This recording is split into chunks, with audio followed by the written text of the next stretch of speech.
Terima kasih Anda masih bersama kami di Sudut Pandang. Saya akan ke Pak Diki kalau boleh dikaitkan gitu ya dengan ekonomi, penanganan kesehatan dan juga penurunan kasus angka COVID-19 di negara lain, katakan Australia saja.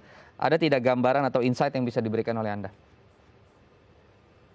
Ya, sebagai contoh di sini saja negara bagian Queensland, aktivitas ekonomi, ya, kegiatan sosial, pendidikan dan sebagainya sudah relatif normal, bahkan sejak sebelum vaksinasi itu ada. Karena apa? Karena dari awal kejadian pandemi, bahkan sebelum dideklarasikan pandemi itu COVID-19 ini, respon pemerintah sudah sangat kuat. Jadi adanya screening ketat dari pendatang, khususnya saat itu masih meresponnya pendatang China, itu sudah terjadi di sini. Dan bahkan sebelum adanya kasus dan sebelum dinyatakan sebagai satu public health international emergency concern sebelum pandemi.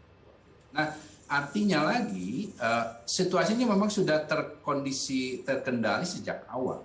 Nah, ini yang membuat juga aspek lain di luar sektor kesehatan relatif normal. Bahkan ketika ditemukan akhirnya ada kasus pertama, kemudian ada beberapa belas kasus, mereka memutuskan ini harus fokus pada kesehatan. Kita akan lakukan lockdown, ya, pemerintah mandaten itu, ya semuanya mengikuti, dan akhirnya apa yang terjadi adalah akhir tahun 2020 atau awal 2021 pada masa Natarunya mereka ini, mereka bisa nikmati aktivitas mendekati, walaupun ada keterbatasan, batasan-batasan, tapi relatif pulih lah gitu. Nah, ini yang membuat juga artinya masyarakat gejolaknya itu nggak terlalu besar di sini, ya, karena mereka aktivitasnya tidak terganggu. Nah, ini adalah satu fakta nyata bahwa kalau kita konsentrasi fokus pada pengendalian pandemi ini dalam sektor kesehatannya, maka aspek lain itu nggak terdampak secara signifikan. Dan ini yang terjadi dalam konteks Australia. Dan Australia dan seperti Selandia Baru adalah salah satu negara yang juga mengalami atau menikmati buah dari konsistensi pengendalian ini. Dan namun di sisi lain, studi di China juga menyatakan bahwa adanya daerah ataupun seperti negara bagian lah, misalnya provinsi yang responnya kurang pada fokus kesehatan, itu menunjukkan bahwa pemulihan atau terganggunya sektor di luar kesehatan menjadi besar. Nah inilah yang beberapa hari lalu saya juga menyampaikan usulan memasukkan peta jalan, ya, pemulihan sektor kesehatan pada pemerintah. Nah, salah satu poin yang saya sampaikan adalah seperti yang tadi sampaikan Mas Teguh Rifki, ya, bahwa kalau mau pulih sektor di luar kesehatan, pulihkan dulu sektor kesehatan. Karena ibaratnya begini, pandemi itu adalah satu wilayah yang diserang katakanlah oleh hewan-hewan liar lah gitu, ya. Ya, kita kan nggak bisa berdagang kalau nggak pulih dulu, diusir dulu yang berbahaya yang menyerang ini. Gitu. Kalau Mas Rifki sendiri melihatnya di PPKM 3 nanti di akhir tahun Nataru ini, Mas Teguh Rifki, ini bentuk pemerintah meniru apa yang sudah dilakukan, seperti misalnya di Queensland, di Singapura, seperti itu gitu. Karena mereka melakukan pembatasan yang maksimal di area-area yang memunculkan begitu ya, waktu-waktu yang memunculkan mobilitas tinggi dan juga perpindahan yang tinggi, baru kemudian nanti dibuka lagi sehingga ekonominya bisa kembali berjalan lagi. Anda melihatnya seperti apa?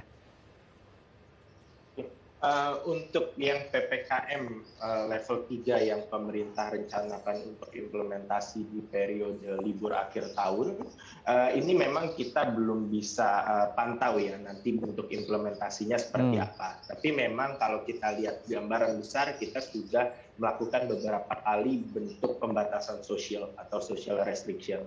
Ada yang memang di beberapa kesempatan relatif tidak terlalu efektif sehingga terjadi kebocoran. Ada di beberapa kesempatan, terutama yang terakhir ya dengan varian Delta, ini memang terlepas bagaimanapun kekurangan di lapangan, kita bisa melihat perbaikan yang relatif substansial dari angka kasus COVID-nya. Nah, ini nanti kita harapkan adalah implementasi dan enforcement yang sama, gitu. Karena memang selain dari sisi pembatasan sosial itu sendiri di lapangan, potensi ketidakkonsistenan antara apa yang disampaikan pemerintah dengan di lapangan ini kemudian juga memunculkan efek psikologis terhadap masyarakat. Jadi ini beberapa kali kita lihat misalnya contoh pemerintah melarang mudik gitu, tapi terjadi kebocoran di beberapa tempat. Ini yang kemudian mendorong gelombang masyarakat lainnya untuk kemudian melakukan kebocoran tersebut. Ini memang collective action dan memang ini juga harus satu ditaati oleh masyarakat. Kedua juga enforcement dari pemerintah ini harus tegas gitu, karena kalau enggak satu yang pasti adalah terlepas nanti efektif tidak efektif pemberlakuan PPKM ini secara anggaran costly gitu. Nah, kalau ini nggak efektif gitu, artinya ini kita akan spending uang yang multiplier-nya akan jadi rendah gitu. Jadi better memang ini dioptimumkan dengan harapan yang sama seperti harapan-harapan sebelumnya adalah bahwa ini kalau bisa pembatasan sosial yang terakhir. Tentu ini memang butuh full effort tidak hanya dari pemerintah tapi juga dari seluruh elemen masyarakat. Kita akan menjadi tuan rumah untuk presidensi G20. Apa kemudian yang harus menjadi perhatian pemerintah dalam hal penanganan COVID-19? Apa yang bisa kita sampaikan kepada dunia internasional? Apa juga sektor-sektor para pelaku usaha gitu yang bisa dimanfaatkan dari momentum ini? Oke, presidensi G20 ini memang adalah forum diskusi pemimpin global yang memang membahas banyak isu. Dan memang salah satu isu utama yang diangkat paling tidak dalam 2 presidensi belakangan di Italia dan Saudi Arabia ini sudah mulai membahas kasus spesifik COVID-19. Dan dari perkembangan diskusi kedua presidensi tersebut, salah satu poin utama adalah kita mengalami krisis yang dampaknya sangat-sangat asimetris. Baik di dalam negeri kita melihat dengan penduduk yang katakanlah memiliki akses infrastruktur, teknologi, dan internet yang baik, dengan masyarakat yang tidak memiliki akses tersebut, ini sudah terjadi ketimpangan. Lalu kemudian secara global kita melihat negara-negara yang memang research and development-nya ini relatif baik, kemudian infrastruktur kesehatannya baik, pulih lebih cepat dibandingkan negara-negara berkembang yang memang infrastrukturnya relatif kurang maju ketimbang negara maju. Problemnya adalah COVID-19 ini adalah isu kolektif. Kalau tidak diselesaikan di seluruh dunia, maka kemudian tidak selesai di mana-mana. Kita sudah lihat beberapa episode di mana negara maju dianggap sudah hampir tuntas menangani pandemi. Terus kemudian di beberapa daerah seperti misalnya India dan Latin Amerika yang penanganannya relatif buruk, kemudian muncul varian baru. Ini kemudian menyerang seluruh dunia lagi, yang kemudian membuat dunia ini mengalami kemunduran progres ekonomi. Jadi memang dalam presidensi G20 saat kemudian ada opportunity untuk diskusi antar global leaders, ini perlu dimanfaatkan. Bagaimana bentuk kolaborasi, transfer knowledge, kemudian bagaimana sharing resources antara negara maju dan negara berkembang untuk kemudian ini menjadi recovery yang tidak hanya stronger, tapi memang recovery yang inklusif. Dan itu memang aim yang kita perlu tuju dan kita perlu jaga fokus ini.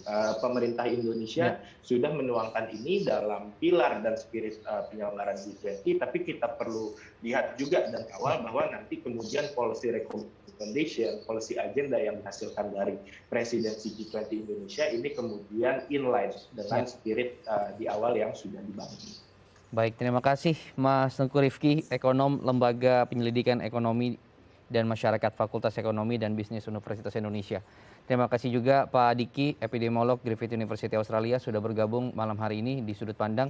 Terima kasih atas pandangan dari kedua narasumber. Semoga ini bisa bermanfaat untuk pemirsa yang menyaksikan. Terima kasih. Salam sehat. Terima kasih. Ya pemirsa, usai sudah perjumpaan kita hari ini di Sudut Pandang. Jangan lupa untuk selalu menerapkan protokol kesehatan 5M dimanapun Anda berada. Saya Imam Asyari pamit, kita berjumpa lagi minggu depan dengan tema yang berbeda. Sampai jumpa.